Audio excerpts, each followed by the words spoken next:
2 days to go. Meanwhile, Donald Trump and Hillary Clinton hope to hit the magic number of 270 electoral voters to secure the presidency. Or will it? One Democratic elector in the state of Washington says he won't vote for Hillary even if she wins his state in a landslide. He says, quote, "I hope it comes down to a swing state and it's me. Good. She ain't getting it. Maybe it'll wake up this country. We cannot go 4 more years with either of these idiots."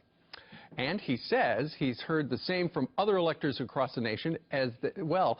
The question is this legal? Could they do it? Here with more is Fox News contributor Lisa Boothe. Good morning to you, Lisa.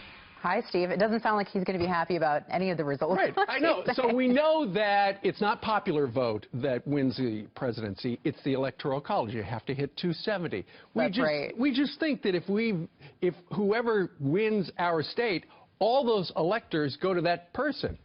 No. Well, that's not the case. And actually, what's interesting is with this gentleman, there's actually no federal law or constitutional provision that requires these electors to vote for the candidate who wins the popular vote in their states. However, it breaks down a little bit differently when you look at the states. There's 21 states that do not require the electors to vote for their party's designated nominee. Right. There's 29 states that do.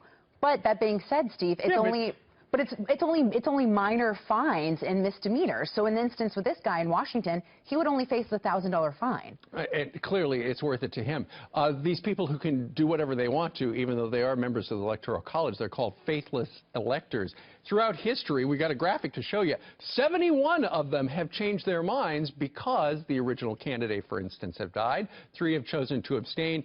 82 have changed due to personal initiative. And that's what this guy is talking about. Which is very interesting. And what's interesting, too, Steve, I mean, look, let's face it, this has been a hotly contested presidential cycle. You have 2 candidates with very high unfavorables. And so, you know, this is interesting times we're living in these days, Steve. Okay, here's the thing. It's kind of a screwy setup, the way it is right now. I get the Electoral College. There are a lot of people who don't like it, think that the popular vote should determine the President of the United States. But then when you get into the subset of who these electors are and that they can change their mind, let's say my entire state went in a landslide for Hillary Clinton, and he's going to say, nope, I'm not going to be part of it. Maybe they should rethink this thing. It does, and I think this is obviously sort of a protest from this guy, both, I think, to the Electoral College and obviously to the candidates themselves. He was a Bernie Sanders supporter. So, right. And what's really interesting, Steve, if things come down to the wire on Tuesday night, which is where things are right now, you know, this could throw things off. So. Mm-hmm. We'll have to wait and see what happens, I guess. And speaking of throw things off, you're going to come back in a couple of hours and we're going to talk about what would happen if in the Electoral College it's a tie, yes. 269 to 269. Then there's a whole process, because it has actually happened a couple of times back in the olden days, but there is a process and people will not like it when they see it. No, and we'll get into that too. All right, Lisa, thank you very much. Thank you, Steve. Good to have you.